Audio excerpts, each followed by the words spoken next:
What is the deal, beautiful people? My name is Ramon. Welcome back to the channel. Here we talk about any and everything photography. Today's topic is one a bit of a nuisance. I continue to be annoyed by this topic seemingly every time I change cell phones. And here's the gist. Because of cell phone photography, I am not buying a new camera anytime soon. And I know that's a loaded statement, and I know some of you are scratching your heads like, what the fuck is this guy talking about? Let's dial it back a little bit so I can give you guys, sort of who I am. For those of you who are new here, I've got quite a collection of camera platforms or systems. I've got Sony, Olympus, Panasonic, Fuji, Canon, and I like all my cameras. Maybe I've got some serious gas. I don't know. What could I say? You got me. And I do enjoy the art of photography. I do enjoy the experience of photography. I love holding a camera. I love changing a focal length and changing a perspective. I love showing someone an image that they saw. They were looking at something, but then when they see my image, they go, wow. I did not see that. I love showing someone a portrait of themselves, and when they see it, they go, I didn't know I could look like that, right? These are all things about photography that I wholeheartedly love. And I'm not looking to get away from using a camera in my photography journey anytime soon. What I'm saying here is, all of my cameras, I've got older versions. So my Sony is an A7 II. We've since seen an A7 III, right? And that camera's rave reviews. We've seen the A7R series with crazy megapixels, and I've got a Fuji X-T2. Love that camera to death. We've since seen the X-T3, rave reviews, and then the X-T4, damn near the perfect camera. Fine. I've got my Olympus OMD EM10, right? You've seen a Mark III of that. I have the Mark II. We've seen the EM5s, the EM1s. I've still got the EM10 Mark II.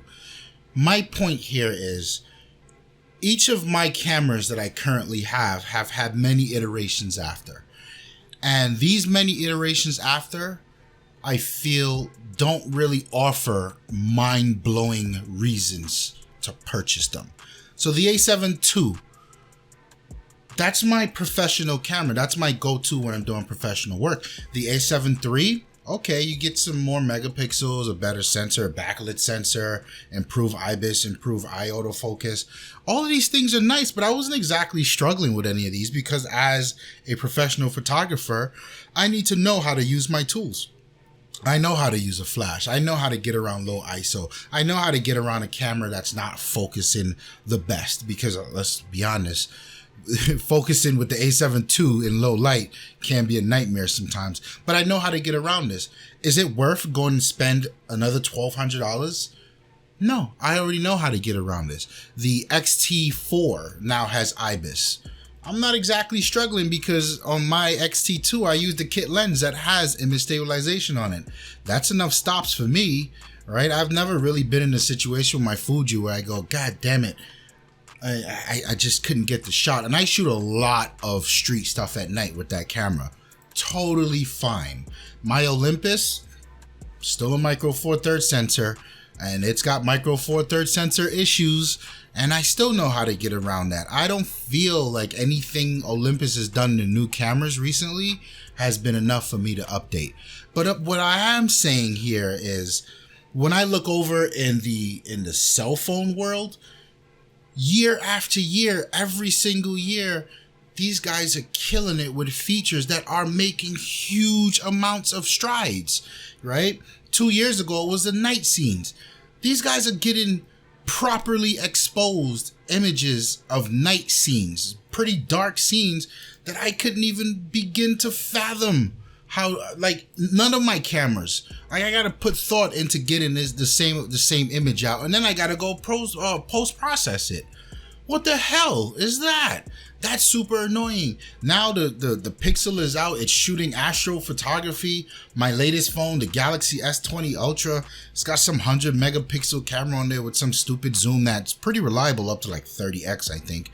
But nonetheless, computational photography is in the cell phones is kicking ass. And I get why it's kicking ass, because these software, and I always said this, being a Microsoft fanboy that I am, software is king. The way you get around anything is software. You can squeeze so much more out of your hardware, or you can make up for the lack of hardware in software. And that's literally what computational photography is. And that's what it's doing in the cell phone world.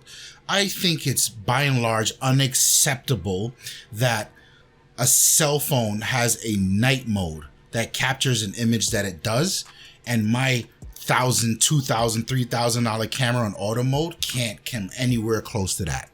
What the hell is this?